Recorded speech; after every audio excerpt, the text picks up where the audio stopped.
మోషే గారు ఒక బోధ చేశాడు ఇశ్రాయేలుకి. ఇదిగో ఇశ్రాయేలు ప్రజలారా, మీరు ఒక గోత్రం వాళ్ళు దేవుడు సేవ చేస్తారు కనుక మీ 11 గోత్రాల వాళ్ళు సేవ చేస్తున్న లేవి గోత్రానికి మీకు వచ్చిన ప్రతి దాంట్లోనూ దశమ భాగం ఇవ్వండి అన్నాడు.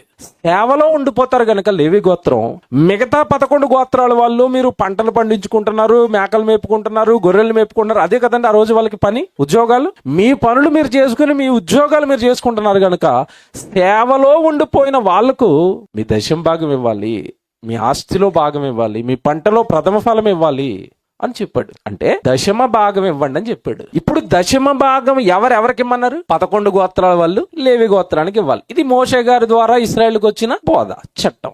ఇప్పుడు సంఘాలలో సేవకులు ఏమడుగుతున్నారు? గొర్రెల రక్తాన్ని పిండుకుని త్రాగటం మొదలు పెట్టారండి. యేసుప్రభు చెప్పాడు, ఇది గొర్రెలను వాళ్ళు కనికరింపరు, వస్తున్న మంద మీద కనికరం ఉండదు. అప్పులు పాలైపోయి వాడు ఏడుస్తుంటే అప్పులు పాలైపోయినాడట దశమ భాగం ఇవ్వాలట. ఎంత దారుణం అండి, ఎంత దారుణమైన బోధలండి ఇవి. మంద మీద కనికరం లేదు. నీ తమ్ముడో మీ చెల్లో మీ అక్కో అప్పులు పాలైపోయి ఏడ్చుకుంటా ఉంటే వాళ్ళ దగ్గరికి వెళ్ళి అప్పుల్లోంచి దశమ భాగం అంటవా? మోసపోతున్నారు, జాగ్రత్త.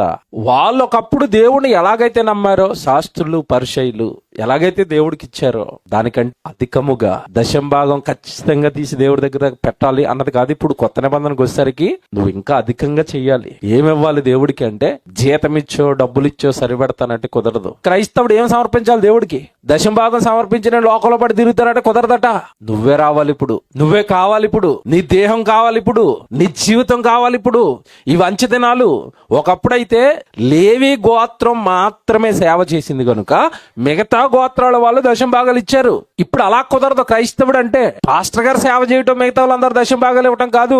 నువ్వు సేవలోకి రావాలి, నువ్వు ఖర్చు పెట్టాలి, నువ్వు సువార్త ప్రకటించాలి, నువ్వు సభలు పెట్టాలి.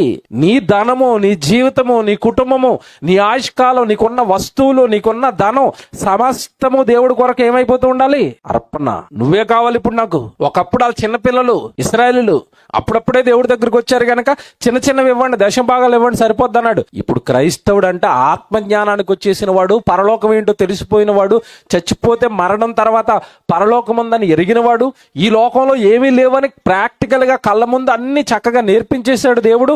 ఎదిగిన నిన్ను అడుగుతున్నది ఏంటంటే, సజీవ యాగంగా నీ శరీరం మొత్తం నాకు కావాలి అంటే ఇప్పుడు జీతం అడుగుతున్నాడా, జీవితం అడుగుతున్నాడా? ఇది ఎవరి బోధ? అపోస్తలుల బోధ. దశమ భాగం ఎవరి బోధ?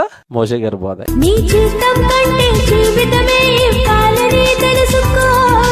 దేవుని కొరకే బ్రతుకునిచ్చి పరలోకం చేరుకో.